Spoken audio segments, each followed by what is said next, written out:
नमस्कार। हम आपकी मुलाकात करवाते हैं सुनीता जी भाटी से, जिन्होंने अभी अभी कांग्रेस का दामन छोड़कर बीजेपी का साथ अपनाया है। हम जानना चाहेंगे कि उन्होंने बीजेपी का दामन थामने का निश्चय क्यों किया। नमस्कार जी। जी, मैं आपको बताऊं, भाजपा ज्वाइन करने का, इस परिवार को साथ रहने का मैंने निर्णय इसी लिया। 25 साल से मैं कांग्रेस में थी, कांग्रेस में काम किया और आज देश के यशस्वी प्रधानमंत्री माननीय नरेंद्र जी मोदी के द्वारा जो काम किए गए, देश का पूरे विश्व में जो डंका बजा, मान प्रतिष्ठा बढ़ी और जो रीति और नीति है, उन सब से प्रभावित होकर के मैंने निश्चय किया कि अब हमें भाजपा में सम्मिलित होना चाहिए, देश के लिए, राष्ट्र के लिए। और राष्ट्र में जो चिर प्रतिष्ठित बहुत सारे कुछ ऐसे मुद्दे थे जो आज तक हम सिर्फ सोच ही रहे थे, लेकिन उनको धरातल पे ला करके उतारा और उन्हीं से प्रेरणा लेकर के मैंने भाजपा का दामन थामा है। कहीं ना कहीं आपने एक बार चुनाव भी लड़ा है, उसके बाद में आपको टिकट नहीं मिल पाया। कहीं ना कहीं ये टीस तो नहीं थी? देखिए, सुनीता भाटी ना तो कभी पदों की लालसा में रही है और ना ही आज मैंने भाजपा ज्वाइन की है बिना किसी लोभ, लालच या पद के।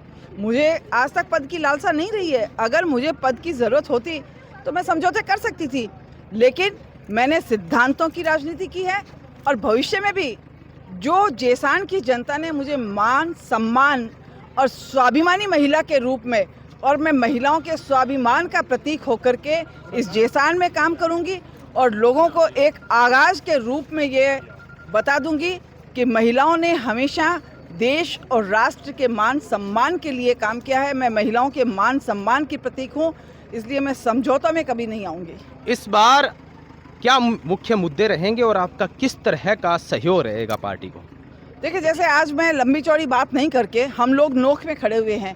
नोक में पेयजल की समस्या है, हॉस्पिटल की समस्या है।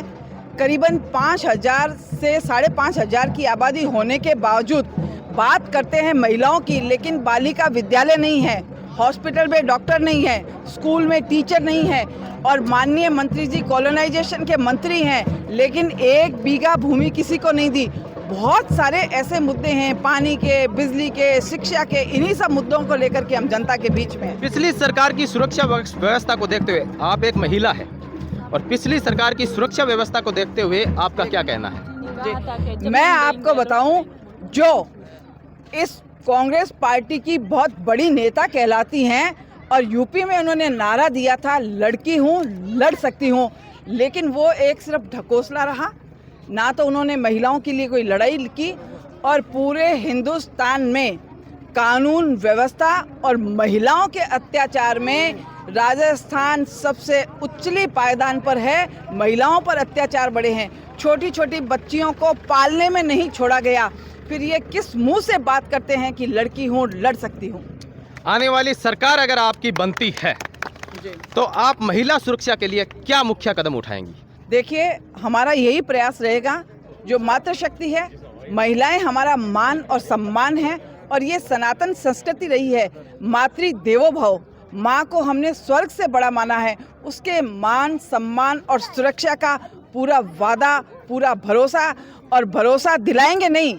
महिला शक्ति वंदन अधिनियम लोकसभा में ला करके माननीय नरेंद्र जी मोदी ने इसको प्रतिस्थापित किया है। बहुत बहुत धन्यवाद।